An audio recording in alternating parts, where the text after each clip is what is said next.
ke SMK Common Politicus, sebuah sekolah yang terletak di Georgetown, Penang.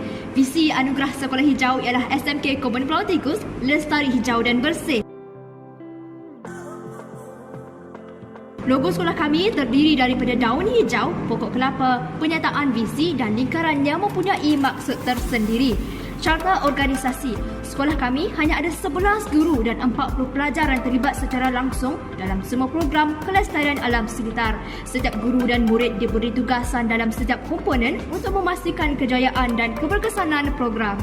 Sekolah kami mula mengambil bahagian secara aktif dalam program pendidikan untuk pembangunan lestari ESD sejak tahun 2017 dan usaha ini kekal sampai hari ini. Walaupun kita terjejas oleh pandemik COVID-19 sejak tahun 2020, usaha kelestarian alam sekitar di sekolah saya tidak pernah berhenti walaupun di saat perintah berkurung. Program ESD juga diintegrasikan dalam kurikulum. Saya berasa amat kagum dengan usaha dan kreativiti pelajar serta betapa seronoknya kami berpeluang menyertai semua aktiviti ESD. Inilah yang kami ingin capai dalam pendidikan, pembelajaran yang menyeronokkan. Tambahan pula, konsep sekolah dalam taman giat dijalankan. Kami mempunyai pelbagai projek, misalnya projek sayur-sayuran dan buah-buahan organik, kompos enzim dan baja organik, sekitar semula, penjimatan elektrik, air dan sebagainya. Pelbagai lanskap juga diinovasi untuk menyediakan peluang pembelajaran dan pengajaran di luar bilik darjah. Semua projek ini tidak pernah ditinggalkan semasa pandemik. Semua tumbuh-tumbuhan dikekalkan dalam keadaan baik.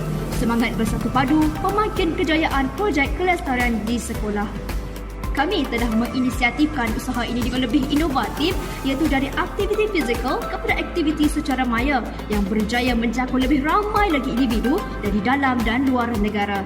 Webinar antarabangsa iaitu sesi perkongsian amalan terbaik dengan objektif utama berkongsi dan bertukar idea mengenai inisiatif hijau di kalangan Malaysia dengan Singapura, Qatar, Australia, India, Indonesia dan sebagainya telah berjaya dijalankan dari tahun 2020 sehingga 2022. The International Twinning Program dengan Caroline Chisholm Catholic College, Australia merupakan peluang yang baik untuk pelajar berkomunikasi mengenai pertukaran budaya dan meningkatkan penguasaan bahasa mereka. Tambahan pula, program jalinan dengan beberapa pertubuhan kerajaan dan bukan kerajaan dengan tujuan untuk meningkatkan kesedaran di kalangan pelajar dan masyarakat turut dijalankan dari semasa ke semasa. Sepanjang 3 tahun ini, kami telah berjaya mengadakan pameran Go Green Before the Green Goes. Kami berharap usaha kecil kami mampu membawa perubahan besar demi kelestarian alam sekitar dalam komuniti. Sempena sambutan Earth Day, ceramah kempen penanaman pokok selaras dengan program penghijauan Malaysia, Who's Earth Day dan sebagainya telah dilaksanakan demi memupuk kesedaran cinta akan bumi kita. Selain itu, beberapa CD program, pertandingan, ceramah kesedaran dan sebagainya dari peringkat sekolah ke peringkat antarabangsa telah dianjurkan oleh SMK Common Politicus dengan inisiatif membina kemujadian murid khasnya. Penglibatan dalam program kelestarian telah diberi peluang keemasan kepada kami untuk mendekati lebih ramai orang melalui jemputan mengendalikan sesi temu bual dan perkongsian dengan pihak luar. Kami menjadikan sekolah kami sebagai pusat pengumpulan barangan kitar semula untuk menyemai tabiat kitar semula dalam kalangan warga sekolah dan masyarakat setempat.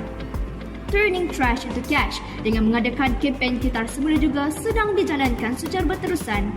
Berkat usaha semua warga sekolah, kami berjaya menganjur dan memenangi pelbagai anugerah terutamanya International Green Flag Awards dalam program Eco Schools baru-baru ini. Kami berbangga menjadi sekolah kedua di negeri Pulau Pinang yang mencapai pengiktirafan antarabangsa ini. Program ESD di sekolah dijalankan selaras dengan matlamat pembangunan mampan SDG yang menekankan kepada kelestarian alam sekitar dan pembangunan pelajar.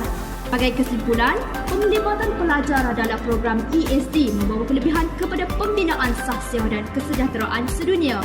Ia juga meningkatkan kreativiti dan semangat kerja berpasukan dalam kalangan kami, membina kemahiran komunikasi dan kepimpinan, malah ia juga membina keyakinan, daya tahan dan kesejahteraan. Kemahiran ini pasti akan membantu pada masa hadapan. Kami tidak pernah menyesal dengan segala usaha yang dicurahkan dalam program ini demi kemejadian murid, kelestarian alam sekitar dan pembangunan mampan sedunia. Kami percaya usaha terpuji ini mampu mengubah dunia.